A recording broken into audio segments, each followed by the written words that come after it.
body recomposition journey and you're tracking your macros and you're trying to do everything perfectly, but you're having trouble hitting your daily protein intake, this is a very common problem I hear and a very common question I get from beginners and people who are more experienced in tracking their macros. How do I hit my daily protein intake on a regular basis? In this video, I'm gonna give you a few signs to look for to know if you aren't eating enough daily protein. Then I'm gonna give you 5 tips that you can start implementing today to help you hit your daily protein intake. Okay, we're gonna get right into it, but of course, if you're new here, make sure you subscribe to my channel and hit that bell so you get a notification when I release a new video just like this one every single week. My name is Michelle Roots, kinesiologist, personal trainer, nutrition coach, fitness and fat loss motivation specialist, and mama of 2 beautiful baby boys. I have over 15 years experience helping people become the leanest, strongest, best versions of themselves without fad diets, magic pills, crazy workout regimens, just through healthy balance and making it a lifestyle. And that's why I created this channel, to help you become the best version of yourself as well with the information I'm providing here. So of course, if you find this video helpful, make sure you give it a like and leave any questions in the comments below. I'm always happy to help you guys out. Okay, let's get right into it. So let's talk protein.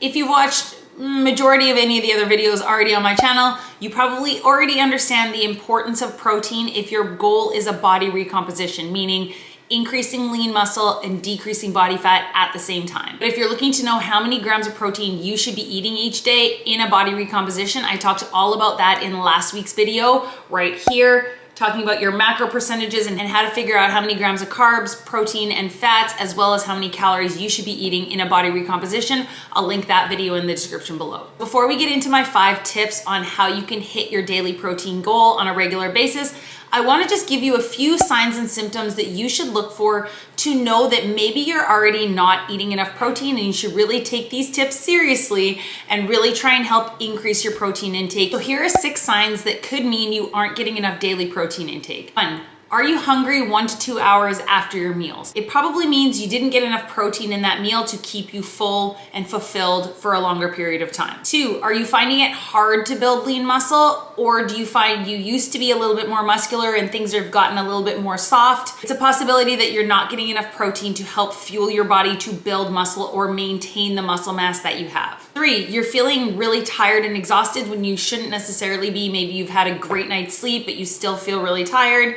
That's also a sign that you might not be getting enough protein. Number 4, you're not recovering well after your workout. So whether it's a run, a walk, a strength training session, your muscles are getting really sore and you're really stiff and you're not recovering as well as say you used to be, or you're not just recovering well at all. This maybe could be because you're not getting enough protein to help with the recovery process of your muscles post-workout. Number 5, do you feel weak in the gym? Are you trying to get stronger and you're trying to apply progressive overload and you're trying to increase your weights and you're consistently working out and you're doing everything you should, but you don't feel like you're getting stronger and you just feel weak?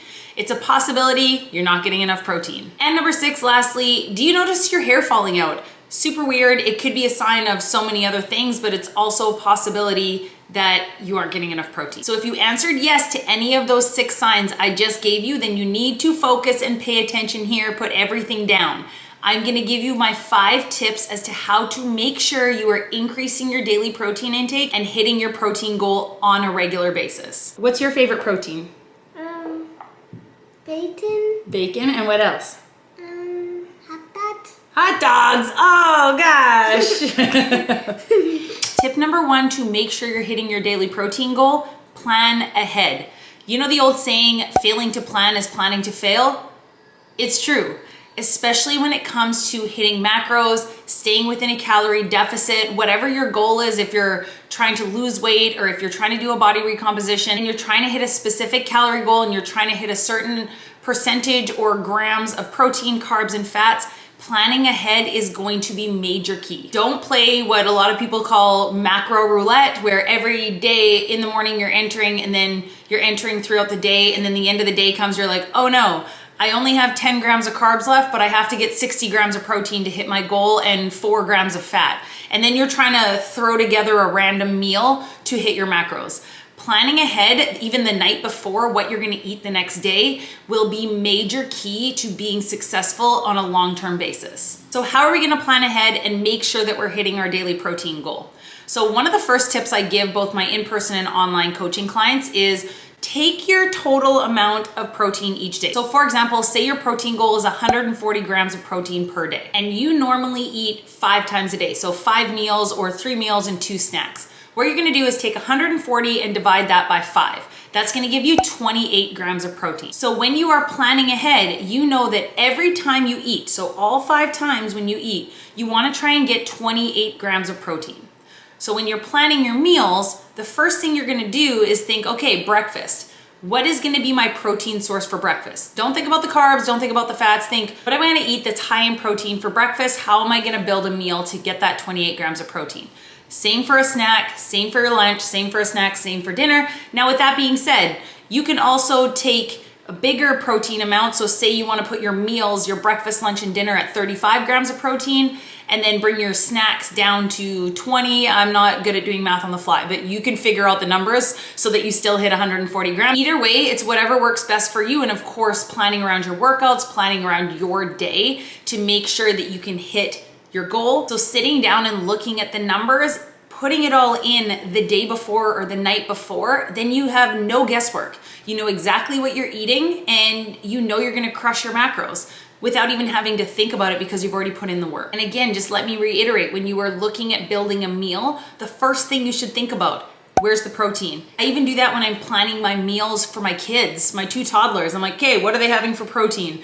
And then we build the rest of the plate. Tip number 2, try and get more protein at breakfast. Start your day with a really loaded, filling, high protein meal to ease the strain on the rest of the day as trying to get your protein intake. Again, 50 grams of protein at dinner. Going back to those numbers of 28 grams per meal, even if you did a 35 gram protein breakfast and then had a snack mid-morning that was a little bit less protein than 28 grams, again, not a math wizard, that will balance you out and again, keep you on track for the rest of the day. If you are someone who follows an intermittent fasting protocol, or you're just not a breakfast person, if you don't start eating till 10 or 11, you still need to get your 140 grams of protein in by the end of, say, your eating window or by the end of the day. So starting the day with a higher protein breakfast just gives you more time throughout the day to get your 140 grams of protein. But again, this is totally individual to each person. If you prefer to do intermittent fasting, again, that's on you and that's totally fine. What matters most is you're doing something that you can stick to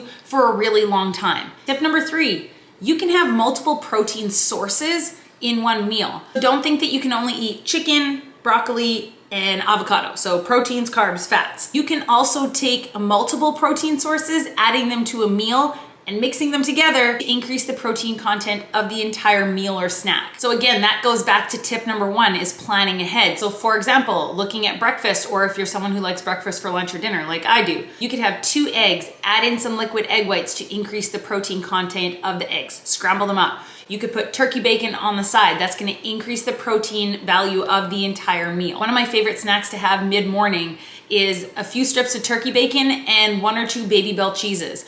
Very low in calories, but really high in protein to keep you fueled. Instead of just having one or the other, I have both. It fits into my calories, totally good and super high in protein. Tip number 4, incorporate a post-workout or pre-workout protein shake or just a midday snack of a protein shake, whether it's just protein powder and water, mix it in a smoothie with some spinach and some fruit to get extra micronutrients. This is gonna give you a huge protein boost and keep you energized. And of course, if you're doing it pre or post workout, it's gonna help fuel you and help with recovery process after your workout. Most protein powders, 1 scoop is gonna give you about 24 to 30, depending on which protein powder you use. But with that being said, I must say this is do not rely on protein powders and pre-made protein shakes to hit your protein goal. My best recommendation is 1 to 2 scoops a day max. Thing is that it still comes down to health is wealth. We are trying to get the majority of our protein intake through real food.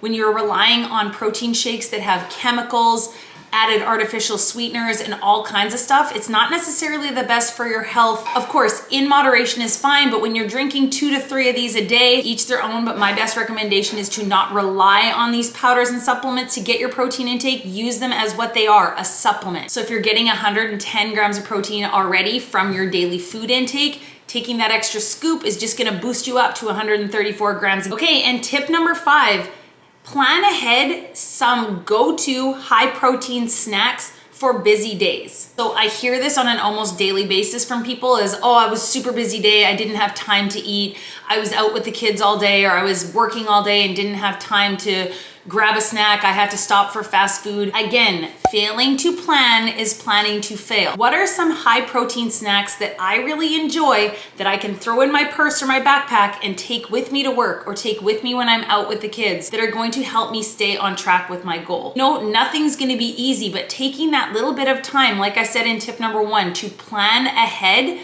to really be successful. If you really wanna do this, you can do it. And often, once you've got the ball rolling, it's super easy and it takes, again, the stress out of it. So I personally have maybe like 4 or 5 go-to snacks that I can grab that are always in the house. I go grocery shopping and I always have them on deck for times when I know I'm gonna be out for a long period of time, or I know I'm gonna be down at work training a bunch of clients back to back and I won't have time to have food or a specific meal. I have these go-to snacks on deck that I can grab without even thinking, throw them in my bag, take them with me wherever I go, and I know I'm going to be fueled and I'm going to be hitting my protein. Now trust me, I'm not perfect, nor am I claiming to be perfect. I'm still a business owner, a mom of 2 kids, I've got a family to take care of, all the things. I am not perfect 100% of the time, but I strive to be perfect about 80% of the time. And these simple tips have really helped me in the long run maintain and build more lean muscle through postpartum, through all of life events.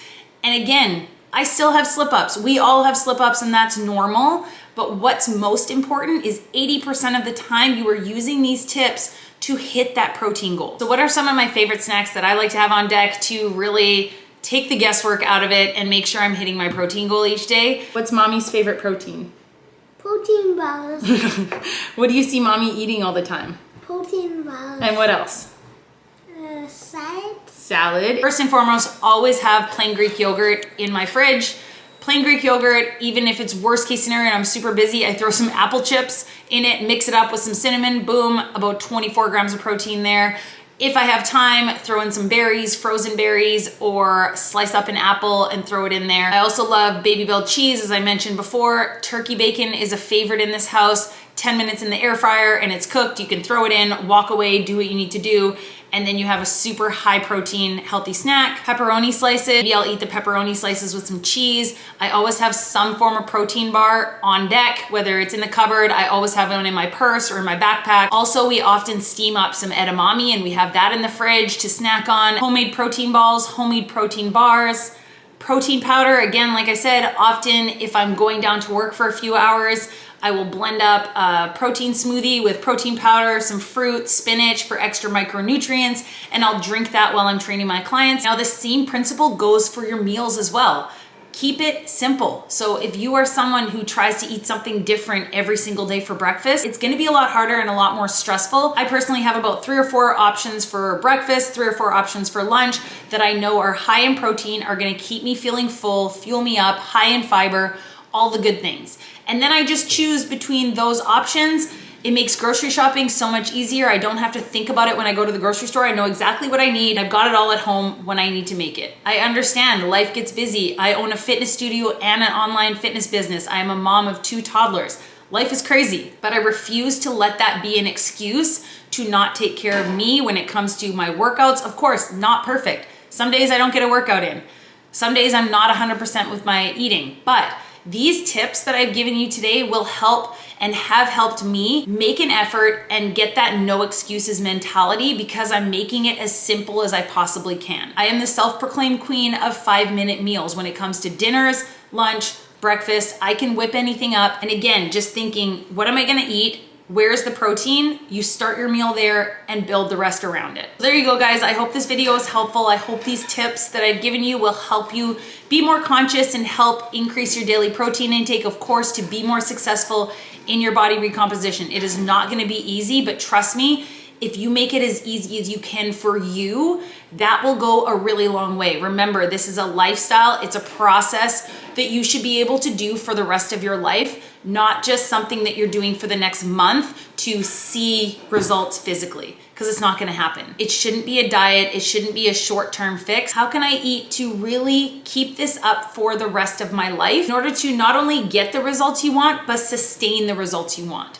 So if you want more ideas on high protein foods, I have a video all about that. I'll link that in the description below, as well as a link as to where you can download my free high protein foods cheat sheet. If you're interested in personalized one-on-one online fitness and nutrition coaching with myself, I'll leave a link below where you can find out more information about working with me one-on-one. Can you say food is fuel? Food is fuel. Let me see your muscles. Oh, let's go. Good. Have a great day, guys, and I'll see you next week.